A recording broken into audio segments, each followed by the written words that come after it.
running a little bit long, so I'm sorry about that.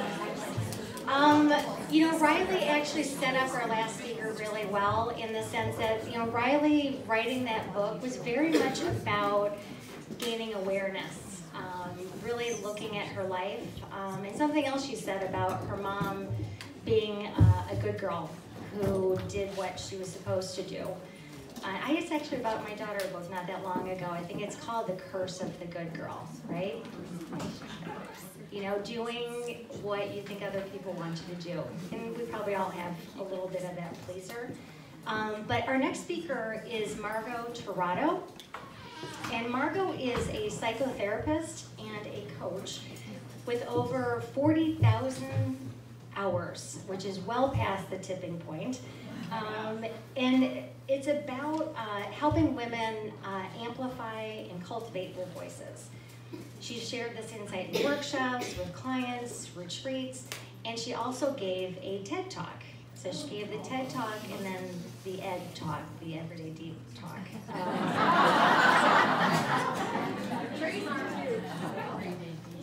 And she also is working on a book, but her life mission, and I had to double check, is to empower 1 million women. So believing that the feminine voice is a phenomenal force when fully cultivated. So please welcome Margo Tirado.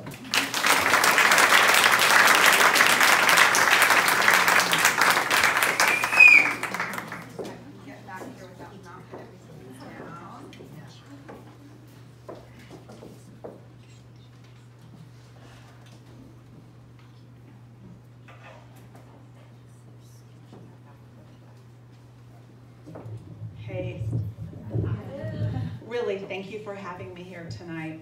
I'm going to tell you a little bit about my own journey as a psychotherapist, but really how my own therapy has merged with my life as a woman. And I would imagine that a little bit of what I'm going to talk about, I hope that you'll also be able to relate to in your own journey. So as a psychotherapist, I'm now in my 28th year of service, if you can believe that. And I have had the amazing experience of working alongside some amazing women. It has been such an honor. But in 2010, which was 15 years into my profession, I made a huge shift in how I began to understand how I could empower and support the women that I was working with. I had a moment when I realized there are specific emotional habits that are more common to us as women. It was in a January, on a typical cold, dreary, icy, snowy Chicago day. Try to imagine that. I was sitting in my office when I had this aha moment. I had just finished 8 therapy sessions back to back, and I was having this Groundhog's Day feeling. While every woman that I had just worked with had her own story, her own personality, every single one of these women were showing very similar emotional habits. Add to that, the emotional habits were keeping them from cultivating and amplifying their voice, which is the core of psychological health. It was in that moment that it dawned on me, psychotherapy was developed out of the idea that we are gender neutral. We are not gender neutral. We are equal, but we are not the same, right? Can I get an amen? Right?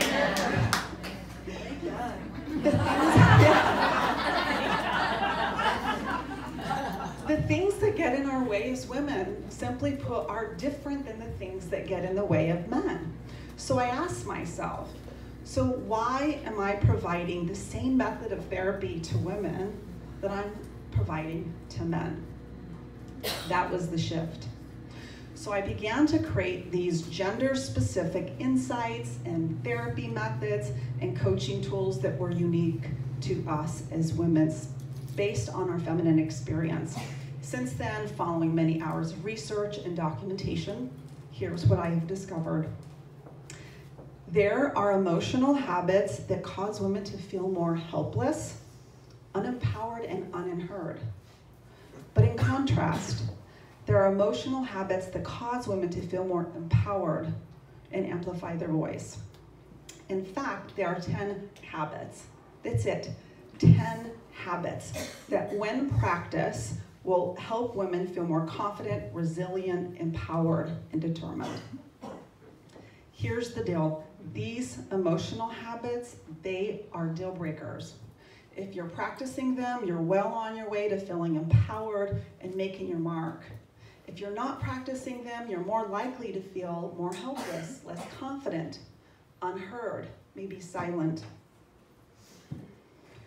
I know this experience to be true, not just because of my many hours on the couch as a therapist, because of my journey as a woman as well, walking on planet Earth. I've had those moments where I feel helpless, invisible, voiceless, struggling with deep feelings of insecurity and unworthiness. I too have been down that painful, confusing, arduous road of how to figure out how do I honor and own my voice.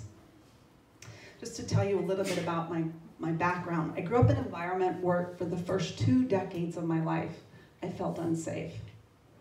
I wasn't safe. I wasn't safe in my home and in my school and in my community. I grew up in New Mexico in a little rugged town. I affectionately call it Espanola Nowhere, New Mexico. We were famous we were well known for being the lowrider capital of the world. Adding to that experience, I had the cultural disadvantage of being a woman of color in a climate of racism. I grew up without any visible map that would lead me down that path of feeling safe, feeling heard, valued, significant. That was my journey. Honestly, I just assumed that feeling empowered was the norm. I grew up in a community where the highest achieving women in my community were those that managed to finish high school and not be pregnant. This is the truth. Where back in 1980, they were already placing armed security guards with fences to protect the entrance of the school. Regarding my home life, sometimes when people ask me, like, tell me a little bit more about your upbringing, I kind of say tongue-in-cheek, let's just say I was raised by wolves. It was rough, it was volatile. That was my journey. But it did not determine my future. Since then, not only have I finished high school not pregnant, I've gone on to get my master's degree from a prestigious Christian college. I've given a TED Talk in 2017. I've provided workshops and retreats for many women. I co-created the DASH program for women to help train women to find their voice and use it. I've been featured on the radio, podcasts, magazines, recently signed a book deal entitled The 10 Emotional Habits That Empower Women. You see, we can change the trajectory of our story. Our past and our current situation does not have to predict our future. But in order to do so, we need to change our emotional habits. So what's an emotional habit? Like any other habit, it's a moment when you do something without thinking about it, as if you're on autopilot. I'll give you an example. I can brush my teeth, and while I'm brushing my teeth, I can walk into my walk-in closet, pick out my clothes, throw it on my bed, keep brushing my teeth, wash, rinse, spit. I don't have to think about it. I'm on autopilot. Similarly, we have emotional habits. These moments when we think and respond on autopilot without being aware of why we're doing it. The goal is to start becoming aware of the emotional habits that are on autopilot and move them from below the surface, which is out of our awareness, to above the surface, which is in our awareness. And self-awareness is power. Self-awareness is power. As soon as you become aware of an emotional habit, you then access your power to change it. So as I mentioned earlier, there are empowering emotional habits that when we practice them, they will help us find and use and cultivate our voice.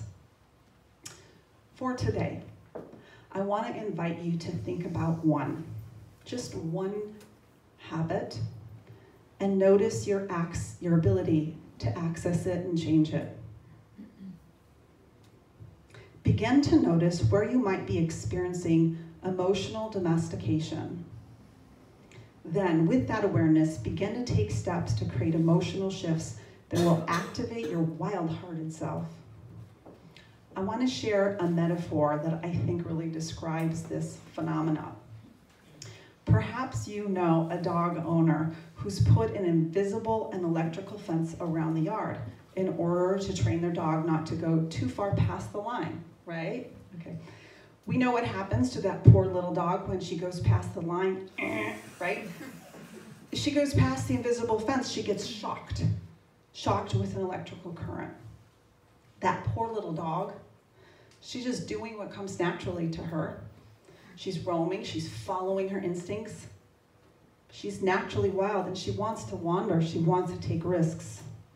However, with every electrical shock the dog experiences, she learns that her wild side needs to be tamed and domesticated. She learns that she needs to live within the invisible fence in order to avoid the discomfort of the electrical shock. And if that was not enough, that poor little dog, sometimes she gets a collar put around her neck that provides the same pain and correction if she barks too loud. Over time, the dog will learn not to bark, and if she does, to do so quietly, submissively. The dog is now domesticated. She has lost her wild-hearted natural tendencies. Similarly, we women experience these metaphorical invisible fences that shock us. They shock us when we go past a cultural expectation of what it means to be a woman. We can experience a metaphorical shock when we speak up, disagree, differ, take risks, wander outside the lines of what is expected of us. We experience the shock of disapproval, the shock of shame, guilt, the shock of anger. When we wander past certain gender, cultural, familial, business, relational expectations. This experience over time can cause us to become emotionally domesticated. And when that happens, we domesticate our desires. We stop noticing what we need and we want in life. We stop speaking up. We stop taking risks. We lose the innate power of our wandering natural selves. We stop amplifying our voices. Perhaps you relate to a few of these patterns. If so, do you know where the invisible line is coming from? I want to share a story with you. It's a story of a client that I worked with a long time ago. I'll call her Monica. That's not her real name. But it is a true story. She was an extraordinary woman, but she was unaware that she had become emotionally domesticated. She didn't always feel that way, but there was a time when she cultivated her dynamic, vibrant personality. When I first met her, she reported feeling helpless, overwhelmed, defeated. She said neither her children or her kids took her seriously. She said, "I feel invisible and unheard in my own home." So after telling me her story, Monica realized that she had been complicit in the process of becoming overly domesticated. She had continually been giving away her decision-making power. And over time, she lost her spirited self. Monica was a mother of two, and at one point in her life, she was a successful investment banker. She worked actually with the Fortune 500 company. She came home one day, and her husband, Nick, had announced, "Hey, I have a job.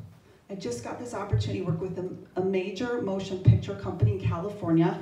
It's going to be lots of money and lots of travel." After a really short discussion, he said, you know I'm not giving up my career. And I'm gonna be making a lot more money with this job, and with the added travel, we can't both work. And one of us needs to quit, and my career comes first. There was not a lot of discussion about this.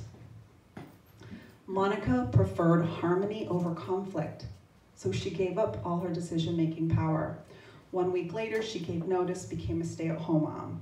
With the increase in the income, they built this huge house, and with this house, some great amenities, including the state-of-the-art security system. But the state-of-the-art security system had cameras outside the house, but they also put cameras inside the home, in every room in the house, every living space, the kitchen, the family room, the basement.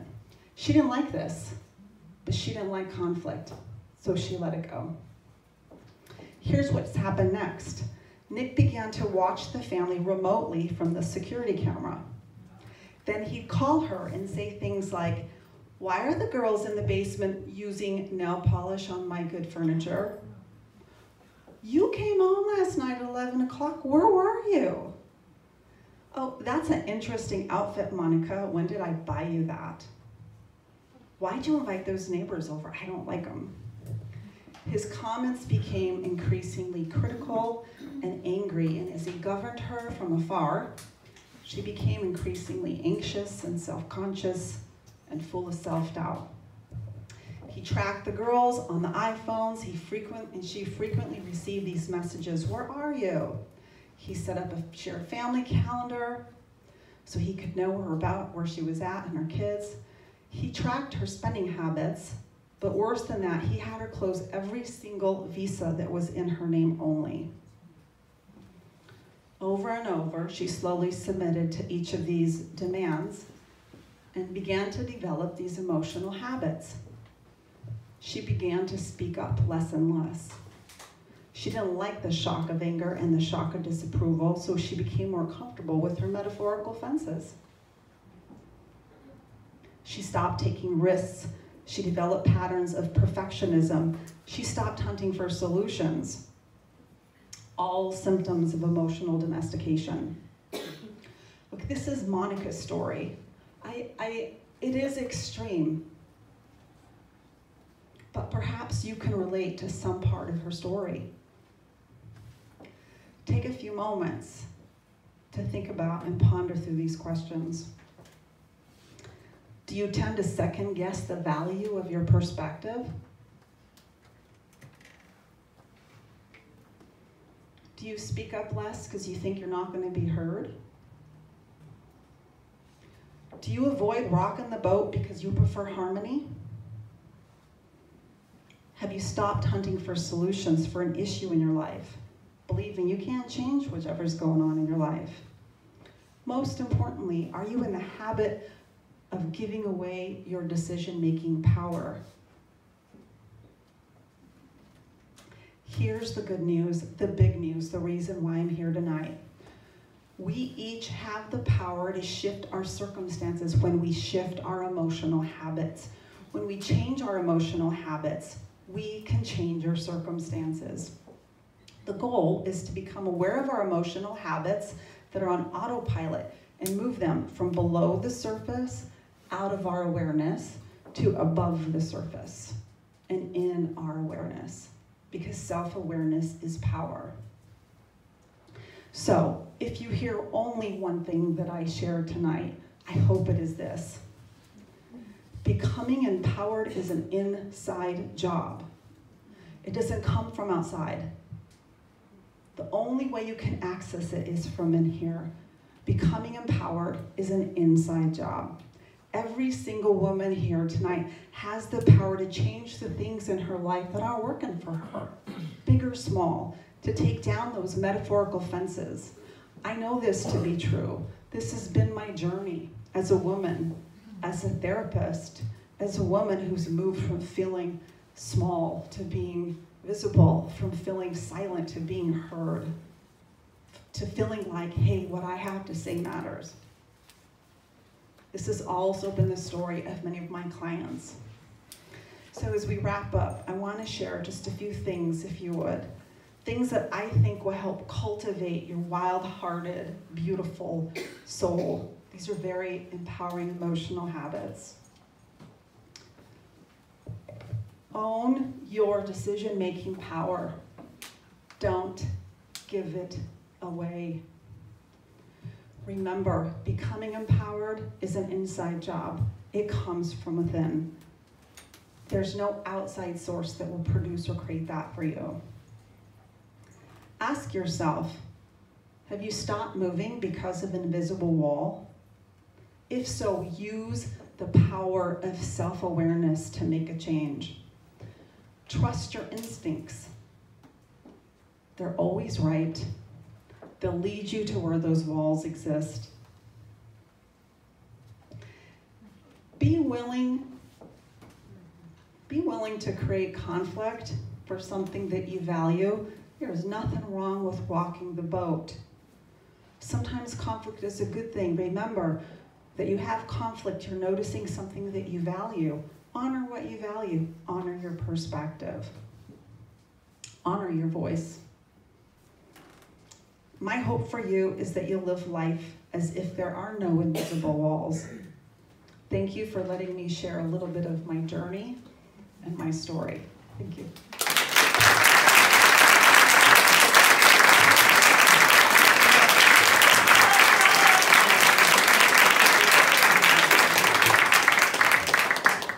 Any questions for Margo?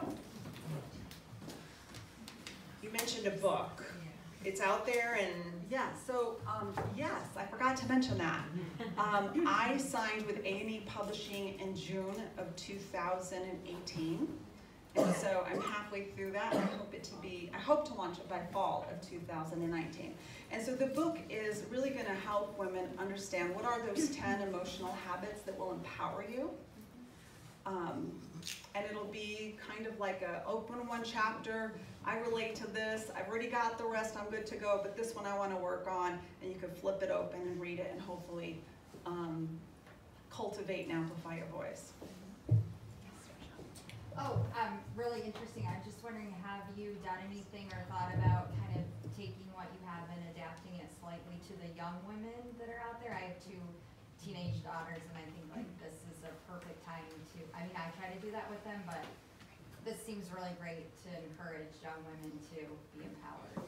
Absolutely. I wish somebody would have handed me my book when I was 16. Right. This is my roadmap, that roadmap that I wanted. And I tell in every chapter little pieces, nuggets of my journey and how I moved from here to there and where I'm still going, because I'm still on that journey. But yes, this is a book that would be great for them. And I think it'll be relative to women from 20 to 80. But I mean, do you do any talks for young women, or I don't know where they would be gathered? I do. I did a talk at Wheaton College. Oh, okay. That was really fun, and I just kind of torqued it to make it more relative. Yeah. So what's your TED Talk? What a cool thing to be able to do. Can you tell us just a little bit about that? Yeah, so here's how my TED Talk evolved. I'm a psychotherapist. I don't know a darn thing about writing, but I tried writing a book because I felt like I need to empower more than one woman at a time. So I thought, I'm gonna write a book. Wrote a book, handed it out to a few people. They were like, this makes no sense. This is a red hot mess. And it was. It's just this huge learning curve. It sounds easy, but it's hard. So I turned the book into a TED Talk. And the name of the TED Talk is called How to Quiet a Shame-Producing Voice. And I tell a little bit of my story, but I also dance flamenco in that TED Talk. So if for no other reason, you can watch a little flamenco. It was honestly more scary than the TED Talk. I didn't care if I forgot a word, if I remembered a line. I just wanted all my culpas to be right on point. I don't care. The flamenco was great.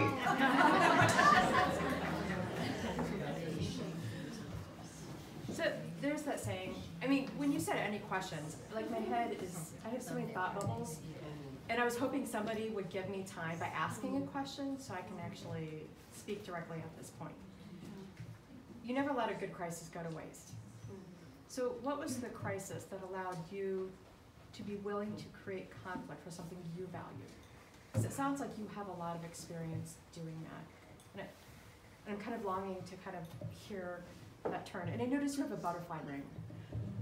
Yes. Yeah, is that for a reason? It's gorgeous. Yeah, I mean, I think it really resembles the feminine experience on flight. You know, this is what happens when we're releasing the power of who we are as women. We just take off in flight. To answer your question, I think it was over time that that happened. I know the turning point for me was how it began to show up in my body. Because the body never lies. Our bodies are great storytellers. And I was getting really sick and had all kinds of medical issues, and they all led down the road to stress, to be honest. And I actually took a short sabbatical from work and just started going, what the heck is going on? And as an INFP, I hate conflict. And I realized, you know what? This is part of this emotional habit that I do on autopilot. I find as women, we're more prone to it. And I have to stay back and go, hang on a second. Sometimes what I want to create conflict around, I value that more than the conflict. And if I can name why I'm going to create the conflict, I give it value. And then I just kind of move into it a little bit. It's uncomfortable, still, but very important. Thank you. Anybody else? Oh, I just have to throw something in here. Well, you have so many clients, and I love the image of the electrical fence and not getting too close to it. But what about the women who could use the electrical fence?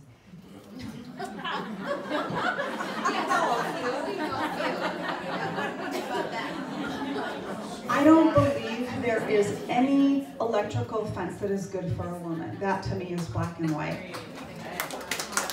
There is none. There is none. The body knows when it is experiencing something that's uncomfortable, and then the body and the discomfort of it goes, oh no, and those are your instincts, and that's what you need to listen to. And you step back and you go, whoa, what's going on here? But I don't think there are any. But don't you come across different patients who go just a little bit over the top, and could use a little bit of correction? Yeah. An electrical fence is not correction for women. An electrical fence is something that is keeping you from going past something for no good reason. And I probably need to add that now that I think about it. You're making me think about it.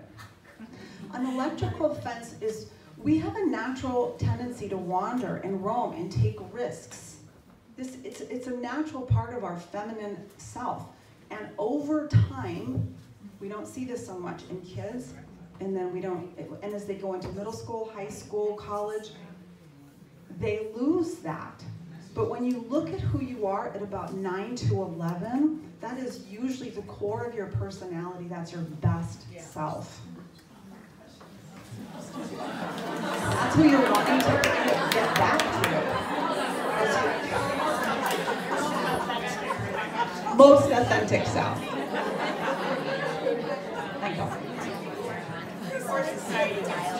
Yes.